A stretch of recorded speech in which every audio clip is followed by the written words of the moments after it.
Yeah, thank you. I think the first thing is really to understand EGM. EGM, by virtue of being the first one to be regulated by CMA, then has continued to work very closely. As we get into the market, one of the things that we have seen is that by just virtue of being regulated, gives you a plus. It gives you some level of credibility in the market. It puts you apart from the unregulated brokers in town. So the confidence that has created in the market, that you can go to a company, an enterprise that is well managed, that has the eye of the regulator. We have very frequent engagements, ongoing engagements. We have reports that we file on a monthly basis to the CMA.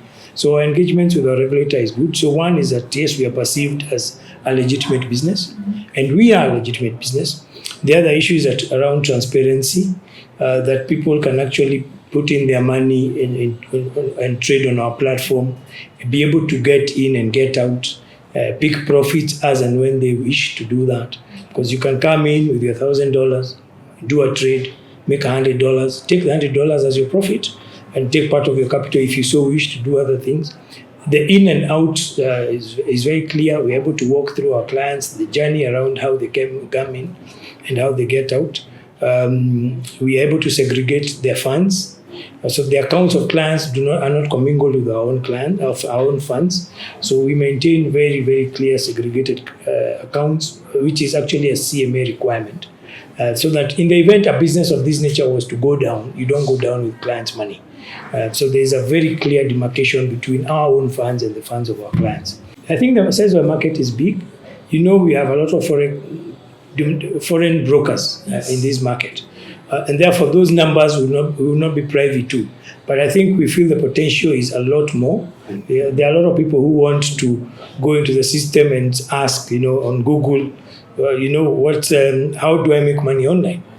And therefore, when they ask that question, the answer that pops out usually is Forex, trading, dealing with commodities and stuff like that. We offer clients some place to come and train and learn about how to trade and how to use our platform. So there's a lot more. The second thing is that people want to generate a side hustle. They want to generate some second level of income. So somebody could be employed. You see a Uber driver downstairs as he waits for next client. He'll get into FX Pesa, our flagship product, and just get there and try and do a trade as he waits for the next pickup call. The same thing will happen to our clients. Somebody leaves a training room here, and as they wait to be picked either by a parent as they drive on home, they get into the system and they start trading. Yeah, so it's a very easy to kind of on the go opportunity, and therefore the interest that we have seen, not just around Nairobi but across the country, we are seeing a lot of traffic coming even from outside Nairobi, of people who want to come and learn what we can do and what we can help them do to generate some livelihood for themselves. So the awareness certainly is great, and it can only grow. We have seminars where we actually go out and pitch in Mombasa. We actually just had one this weekend in Mombasa. We had a recent one also in Nakuru. So in the major towns, we also do them here in Nairobi.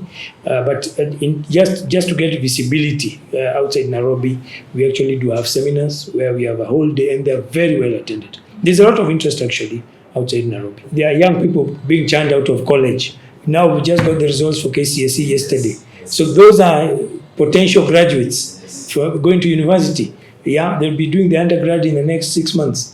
And between now and when they report to campus, these are customers who can come in, because some of them will get 18, so they actually can come in and trade and learn the skills. The business that is coming outside Nairobi is that, and how we get to pick that is when we get the leads coming through, and you make a call to a lead, and this guy says, I'm in Nakuru, this is where I work, when is your sessions? You say our sessions are Monday to Friday, and then you see, okay, can we do a class on Saturday? Meaning that there is need to push business on that is outside. And then, of course, the county strategy around what government is doing, pushing revenues and to counties. Businesses are setting up in major towns. Nakuru is key, Mombasa, Eldoret, Kisumu. So we see Meru, we see potential even in those areas because we have clients who are trading with us. The good thing with this platform, you can trade from any part of the world. Yes. And therefore, but you see, some people want to come and see where is your office. Yes. So ask, are you in Nakuru? I'm calling from Nakuru, or I'm from Mombasa. Do you have presence? So that would most likely help us even as we think around expansion. Looking at our growth over the last 1.5 years, it tells us that in the next 5, by the time we're doing our 5th birthday, which will be in 3.5 years from now, we should be a regional operator. We should operate within other East African countries and maybe start getting a foothold in West Africa and other places in Africa. Within the counties in Kenya, we certainly would look at other counties, not just Nairobi, even as early as 2020, just to see how do we reach out to those clients of ours who are, like I've said about the seminars in Mombasa and Nakuru, how do we then get there so that it's local? They can walk here the way the Nairobians walk here. So have some presence, and that is underway. So we feel that there's scope, and we feel that there's a lot of opportunity for us to take advantage of the markets now, be able to empower young people, help them create a living for themselves. For me, that's where the passion is. How do you create an army of traders who trade on our platform by generating a return for themselves? And either additional income or as their main income, for me, that is a personal passion. If we look at a country next door like Tanzania, Tanzania is very popular around Forex. They actually they did it just like mobile technology went there before Kenya. I think even the Forex business started there, and you have a lot of the foreign brokers doing business there. And therefore, it's a ready market. So that would be one of the pilot areas to think about seriously. And just look at maybe another, initially Tanzania, and maybe later think about any of the other countries within the East Africa community. Yeah. When Paul, the outgoing CEO, presented to us the master plan within the capital market space, this must have been maybe 3 or 4 years ago.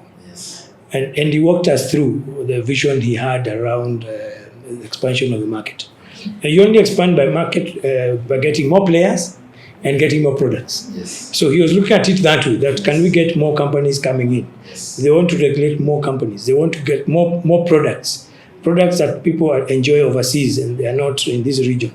So this is one of the initiatives that, yes, people can dream big. We have innovators across the country. I mean, M-Pesa was an innovation by somebody. So those kind of innovators can actually come through into the capital market space, walk through CMA, get that incubation period, whether you take a month, 6 months or a year, start testing the idea, working and learning experiences. What I've seen the experience with CMA is that they're very keen to understand, they want to learn, they want to try new things. They've been very supportive, and not just in this industry of Forex, even where I've been before in asset management, in investment banking, where you're introducing different products around Sharia compliant and stuff like that, and they've been very warm. And therefore, I see even in my industry today, as we do foreign currency trading online, that they are keen to see what other products can we bring in. Can we single stocks? For example, you want to buy Google shares, you want to buy Facebook shares.